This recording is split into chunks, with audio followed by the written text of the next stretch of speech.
नमस्ते साथियों।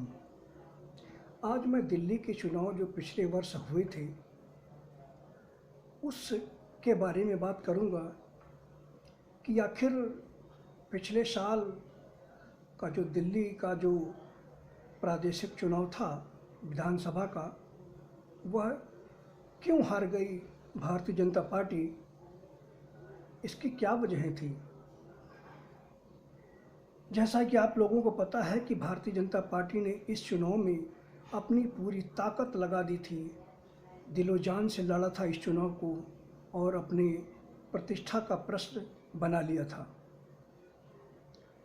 भारतीय जनता पार्टी के जितने भी सांसद थे, विधायक, मंत्री, प्रधानमंत्री, गृह मंत्री, सारे लोगों ने दिल्ली चुनाव में प्रचार प्रसार किया था, पूरी ताकत लगा दी थी, जीतने की भी संभावना थी।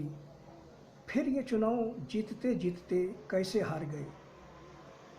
मैं भी साथियों चाहता था कि भारतीय जनता पार्टी चुनाव जीते दिल्ली का, क्योंकि अरविंद केजरीवाल की जो पिछले 5 वर्षों की नीतियां थी तुष्टीकरण की, उसकी वजह से मैं केजरीवाल से काफ़ी नाराज़ था और मैं भी चाहता था कि केजरीवाल चुनाव हारे।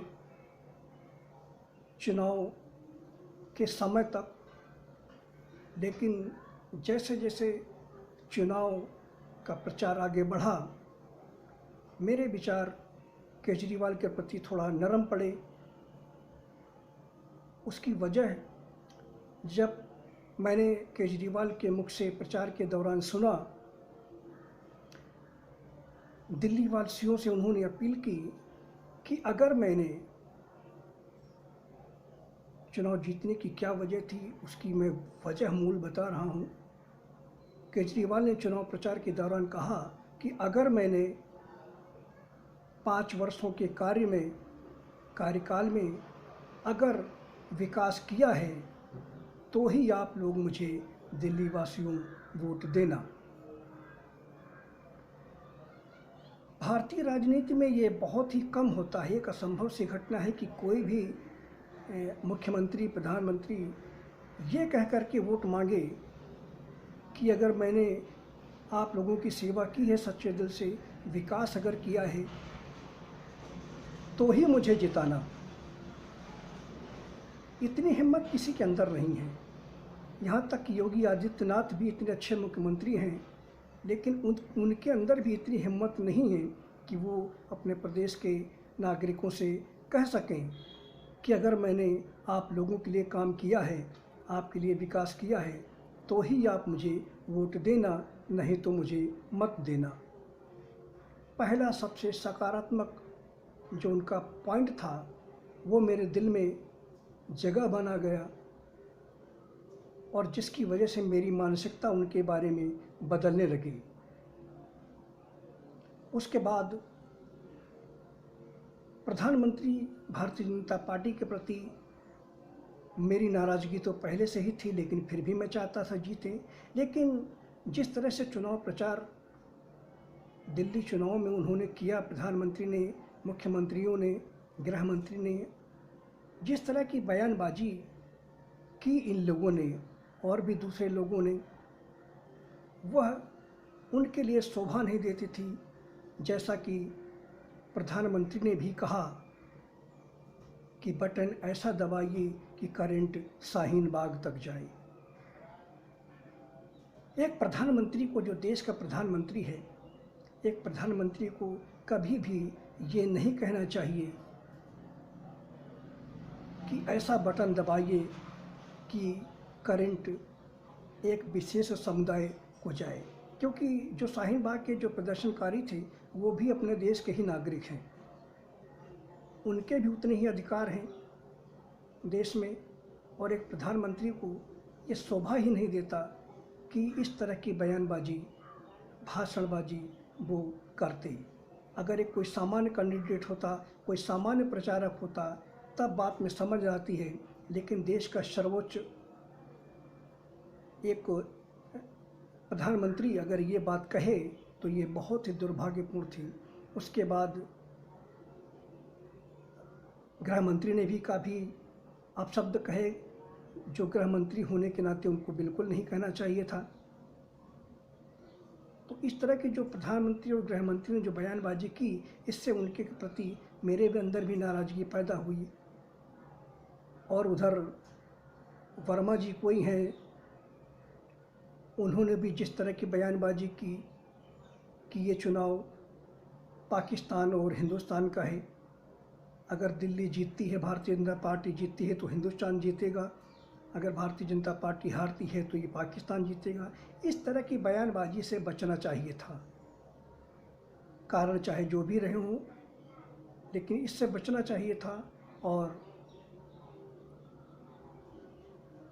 क्योंकि देश के अंदर की चुनाव है, इस तरह की बयानबाजी नहीं करनी चाहिए थी। इसका परिणाम ये हुआ कि मेरे मन में उनके प्रति जो स्नेह था, नाराज़गी तो पहले से ही थी। तो इन सब बयानों पर मुख्यमंत्री का, केजरीवाल का ये बयान भारी पड़ गया, मेरे दिल में घर कर गया कि अगर मैंने आपके लिए काम किया है, आपके लिए अगर विकास किया है, तो ही मुझे वोट देना। बहुत बड़ी बात है। किसी की हिम्मत नहीं आज की तारीख में कि सिर्फ विकास पर चुनाव लड़ सके। तो ये वजह थी कि चुनाव भारतीय जनता पार्टी हार गई। हालांकि मैंने पूरी व्यवस्था कर दी थी केजरीवाल को हराने के लिए, दैवी शक्तियों को भी तैनात कर दिया था।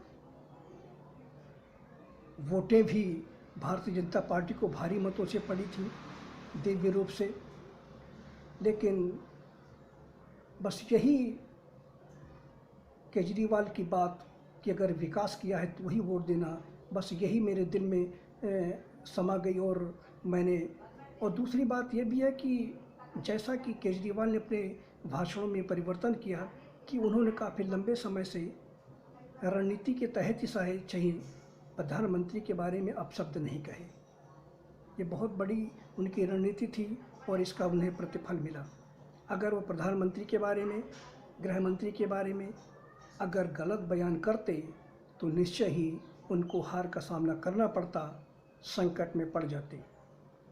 और जीते तो ठीक है, लेकिन इतनी ऐतिहासिक जीत, ज़रा कल्पना कीजिए कि इतना भारतीय जनता पार्टी का इतना बड़ा पूरा लावा लश्कर प्रचार प्रसार में लगा था।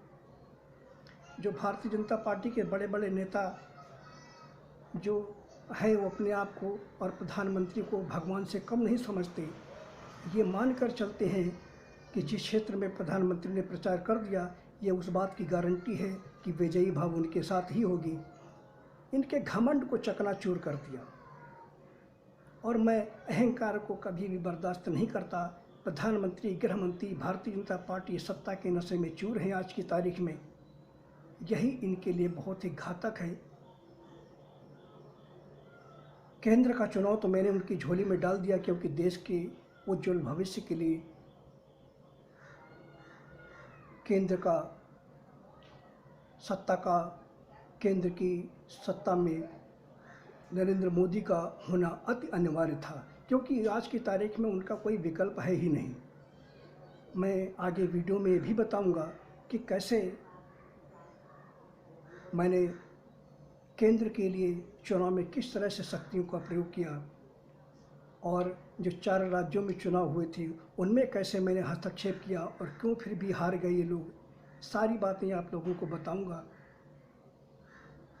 तो अपने बयानबाजियों की वजह से और अहंकार की वजह से नरेंद्र मोदी को दिल्ली में बहुत ही करारी हार का सामना करना पड़ा।